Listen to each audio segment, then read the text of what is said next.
Olá, amado líder, como é bom saber que você está dizendo: eis-me aqui, querendo ser usado pelo Senhor, ministrando a esse pequeno grupo que Deus tem chamado você, tem vocacionado você, que o Senhor te use poderosamente. O estudo desta semana está baseado no sermão que foi pregado pelo pastor Emerson no culto das 19 horas. O título do estudo ou do sermão é Achados e Perdidos.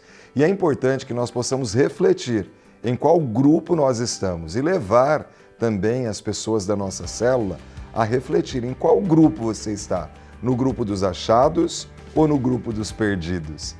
A introdução do nosso estudo está assim: o texto lido apresenta um duplo escândalo para os judeus religiosos. Por um lado, encarna a figura de Deus em personagens desprezados pelos judeus do primeiro século, a saber, o pastor de ovelhas, a mulher em busca da dracma perdida e um pai desonrado. Por outro lado, afirma que Deus tem mais prazer em celebrar com um pecador arrependido do que com um judeu religioso. Pensando nisso, é que nós compartilharemos então a reflexão de hoje. A primeira questão, que é da parábola da ovelha perdida, está assim: no primeiro século, o pastor havia adquirido uma má reputação. Estava entre as profissões mais desprezadas pelos judeus ou pelos fariseus. Jesus parece escolher um personagem provocador, pois queria abalar as estruturas da crença de seus opositores. Comente: o que o pastor fez ao encontrar a ovelha perdida? Quem o pastor representa? Quem a ovelha representa? O pastor, quando ele encontra a ovelha, ele põe em seus ombros, ele faz festa, jubiloso, ele convida os amigos para celebrar com ele, porque encontrou a ovelha perdida. E quem representa o pastor? O pastor é o próprio Cristo, que veio em nossa busca. Nós somos as ovelhas perdidas, que podemos ser encontrados por Jesus, ou já fomos encontrados por Jesus. E por isso a Bíblia diz que há festa no céu por um pecador que se arrepende. Vidas são preciosas aos olhos de Deus. Por isso, o sentido aqui é esse: o pastor perfeito, que é Jesus, que vai em busca das suas ovelhas. Só que esse pastor usa a cada um de nós. Nós somos instrumentos de Deus para buscar aqueles que se acham perdidos. Por isso, cada vez mais, nós devemos falar desse amor tão impactante que é o amor de Cristo. Mas o segundo ponto é a parábola da dracma perdida. E está assim: Jesus usa uma mulher, a qual era considerada inferior naquela cultura e sociedade, em uma ilustração que demonstra ousadia moral. Jesus, mais uma vez, estava rejeitando as atitudes farisaicas para com grupos minoritários da sociedade. A dracma foi perdida dentro de casa. Jesus se referiu aos fariseus que estavam perdidos no ritual da religiosidade e se esqueceram do verdadeiro relacionamento com Deus. Quais semelhanças podemos traçar entre esta parábola e os cristãos dos tempos atuais? Bem, aquele povo era um povo muito pobre. Então, uma dracma era algo extremamente valioso para aquele povo. E por isso, essa perseguição, essa busca intensa para encontrar a moeda que havia se perdido. E nós podemos ver aqui um exemplo para vidas. Vidas são preciosas para Cristo. E muitas vezes nós valorizamos coisas e posses muito mais do que vidas. Cristo morreu por vidas. Nós vivemos em uma época que as pessoas têm valorizado muito o ter. E agora, nesse momento político que nós estamos vivendo, de talvez a gente ver a iminência de perder posses, a gente está vendo que posses, um plano econômico, um governo, uma situação pode nos tirar. A salvação ninguém pode tirar. Veja o que é mais precioso: vidas. Então, as dracmas aqui simbolizam vidas que são perdidas. Por isso, é tão precioso o ministério celular. porque nós podemos chamar pessoas para juntamente conosco estudar a palavra e elas podem ser ganhas para Cristo. Então há pessoas perdidas que nós devemos alcançar. Mas sabe o que é interessante aqui? Ela perdeu a dracma dentro de casa. Há muitas pessoas que pode ser que estejam perdidas, talvez dentro da própria igreja, dentro da própria casa. Por quê? Há pessoas que acham que o seu título, a sua posição, ou quem sabe os seus usos e costumes, os seus rituais, são sinais da salvação. Isso pode até ser um resultado na vida do crente, porque é natural que todo aquele que tem Jesus, ele se entenda como um discípulo, ele quer servir, ele não está preocupado com títulos. Mas há pessoas que pelos seus rituais, como os fariseus, porque davam o dízimo, porque eles cumpriam todos os rituais das leis, eles se abstinham de alguns alimentos, eles se achavam mais espirituais que outros, mas estavam perdidos porque não tinham um relacionamento sincero e franco diante de Deus.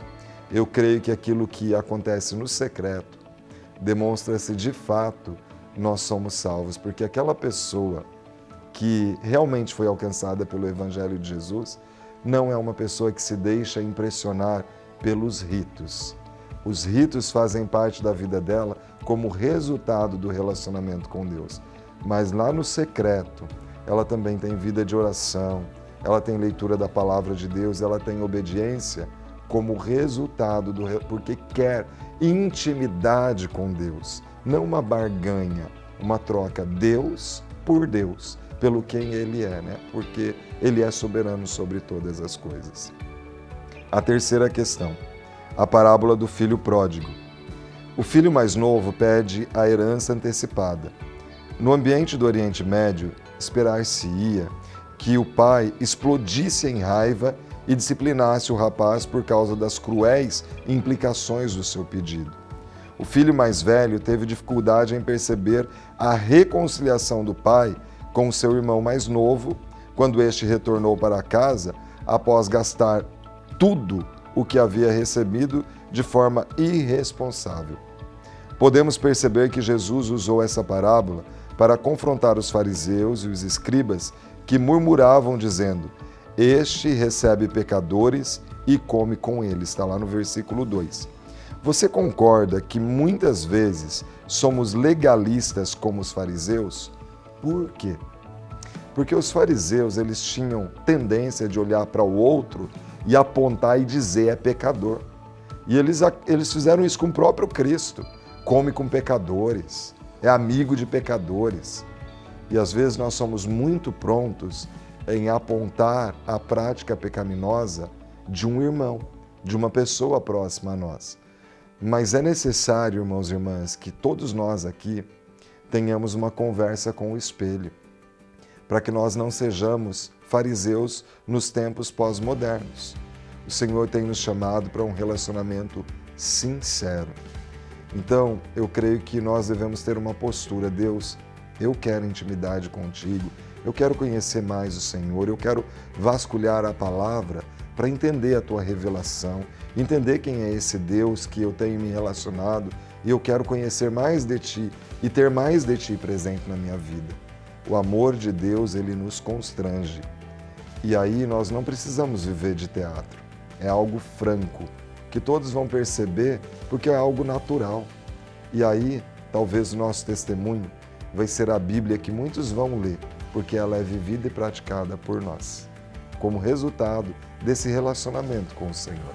E a conclusão aqui: o motivo de Jesus se utilizar dessas 3 parábolas é que um fariseu jamais imaginaria um Deus que sai em busca de pecadores e, além do mais, se alegra quando os encontra. Jesus faz um convite para entrar pela porta da festa, em vez de ficar murmurando, como fez o filho mais velho. Nas 3 parábolas, a busca pela ovelha, pela dracma e a acolhida do filho pródigo parecem um excesso, porque foi a menor parte que Jesus foi atrás, né? Então parece assim, tinha 9 dracmas, por que ficar buscando uma? Ah, eu fiquei com o filho mais velho, sempre foi obediente, por que eu vou atrás daquele que é desobediente? Eu tenho 99 ovelhas, eu vou atrás de uma que se perdeu. Parece um excesso, não é? Assim é o amor de Deus. Ele é excessivo, extravagante e generoso. Os fariseus e mestres da lei conheciam a lei, mas não conheciam a Deus. Eles olharam para a lei e encontraram regras para obedecer sem ter o coração para amar. Eles se aventuraram no mundo, mas seus corações confiavam em suas boas ações, ao invés de confiar na graça de Deus. Eles estavam muito cheios de si mesmos para necessitarem de Cristo. Eles estavam perdidos e precisavam ser encontrados.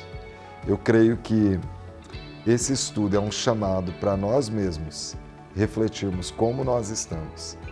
Irmãos e irmãs, vamos buscar a Deus por quem Ele é. Vamos amar a Ele porque Ele nos amou primeiro. Vamos deixar o egoísmo e viver o amor de Cristo. Que o Senhor te abençoe grandemente.